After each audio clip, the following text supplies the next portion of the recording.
कशमाला, क्या हुआ? बोलो यार, क्या हुआ? यार बताओ कशमाला। कुछ नहीं, एंजाइटी अटैक हो रहा है। मैं समझ सकता हूँ इस वक्त तुमने बहुत बड़ा काम किया है, और जो तुमने कहा है उसको कहने के लिए बहुत हिम्मत चाहिए होती।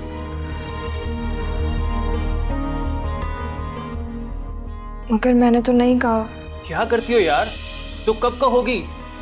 तुमने आज हर हाल में ये बात करनी है। डांटो तो मत मुझे। यार मैं डांट नहीं रहा, तुम्हें समझा रहा हूं। जाओ और जाके मामू से बात करो। मुझे बताओ कि वसीम कहाँ है? वो दादी के पास गया है। बता के गया कि कब तक आएगा? नहीं, पर मैं तो हूं ना यहाँ, तुम टेंशन क्यों ले रही हो? जाओ बस जाके अभी इसी वक्त मामू से बात करो। चांद, अमजद के ना मुझ पे बहुत एहसान है। उन्होंने मुझे पढ़ाया है, लिखाया है। मैं आज जो कुछ भी हूं ना, सिर्फ उन्हीं की वजह से हूं। हाँ, ठीक कह रही हो। और आज तुम 22 साल की होके एक 60 साल के बुढ़े की बीवी हो, ये भी सिर्फ उसी की वजह से। वाह, क्या जोड़ है। बोलो, कोई जवाब दो। है कोई जोड़? और ये सब कुछ अमजद की वजह से हुआ है, वरना नादिर में ऐसी कोई खास खराबी थी ही नहीं जिसकी वजह से तुमने उसको ठुकरा दिया। नादिर की बात मत करना तुम। वो एक गुंडा है, बदकिरदार है और कातिल है। तुम्हें पता है उसने मुझे अगवा किया था। हाँ पता है मुझे, मैं सब जानता हूं। फिर भी तुम उसकी साइड ले रहे हो। यार मैं उसकी तरफदारी सिर्फ इसलिए कर रहा हूं कि तुम एक अच्छी जिंदगी डिजर्व करती हो। ये जो कुछ भी हुआ है ना, सब उसी की वजह से हुआ है। ना वो मुझे अगवा करता और ना अमजद से मैं निकाह करती। क्या मतलब? तुम्हारा निकाह कब हुआ था? नादिर के पास से वापस आने के बाद। बे यार, क्या हुआ है तुम्हें? तुम क्यों ऐसे रिएक्ट कर रहे हो? जैसे अगर तुम्हें पता होता कि मेरी शादी अमजद से नहीं हुई तो मेरी शादी नादिर से करवा देते, नहीं? हाँ करवा देता। दिमाग खराब हो गया तुम्हारा। मेरे दिमाग को छोड़ो, तुम्हें जो समझाया ना वो जाके बात करो, और तब तक मैं तुम्हारा यहीं वेट कर रहा हूं।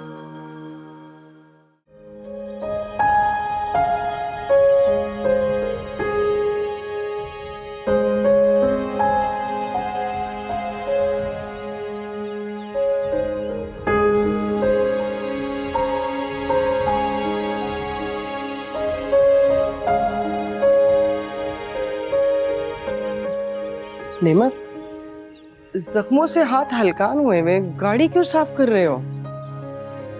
लेट अभी तो नहीं जा रहा। अभी टांके कच्चे हैं, इन्फेक्शन हो जाएगा।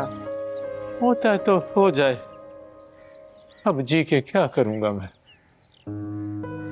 मायूसी कुफर है, ऐसी बातें नहीं करते हैं, अल्लाह नाराज हो जाता है। अल्लाह से शिकवा तो नहीं करता, क्या भला सही से शिकायत भी ना लगाऊं। अल्लाह ही तो है जिससे सारी बातें बताना,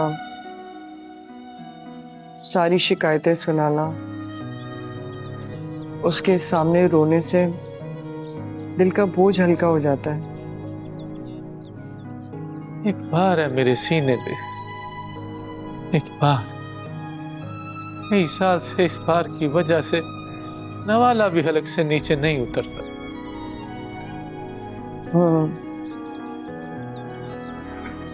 जो तुम पर बीत रही है वो तुम ही जानती हो। मैं तो तुम्हें तसल्ली ही दे सकती हूँ।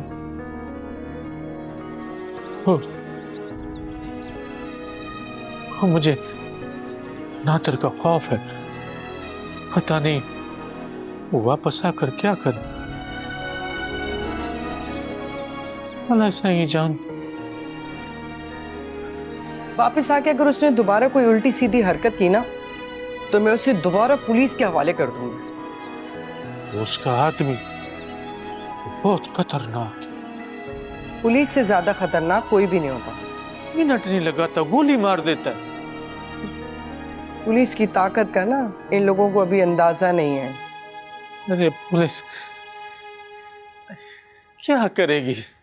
ये मुजरिम दंदनाते फिरते हैं उनके सामने। मुहाफिज होते हैं ये हमारे पुलिस वाले, इसीलिए तो हम इन्हें सिपाही कहते हैं। मेरी तो कुछ समझ में नहीं आ रहा, अरे लग रहा है ना तुमने कामी की मौत का पर्चा कटवाया है और ना नादिर तुम्हारी वजह से जेल गया है। तुम्हें किस बात का डर लग रहा है? वो आदमी प्रोफेसर साहब के घर पर ही रहता है। क्या तुमने ये बात मुझे पहले क्यों नहीं बताई? मैंने जब से उसे देखा ना, मैं उस वक्त से बहुत परेशान हूँ। ये वो प्रोफेसर साहब और उनकी बीवी को कोई नुकसान ना पहुंचा दे। हम अल्लाह से दुआ ही कर सकते हैं ऐसा वैसा कुछ ना हो। निमत, तुम प्रोफेसर साहब के घर जाते रहना और उन पर नजर रखना। तुम्हें कोई भी ऐसी उल्टी सीधी बात महसूस हो ना तो जरूर बताना, ताकि हम पुलिस से राब्ता करें, ठीक है? और गाड़ी मत साफ करो नेमत, अभी जख्म कच्चे हैं, समझने की कोशिश करो, ठीक है? मैं आती हूँ।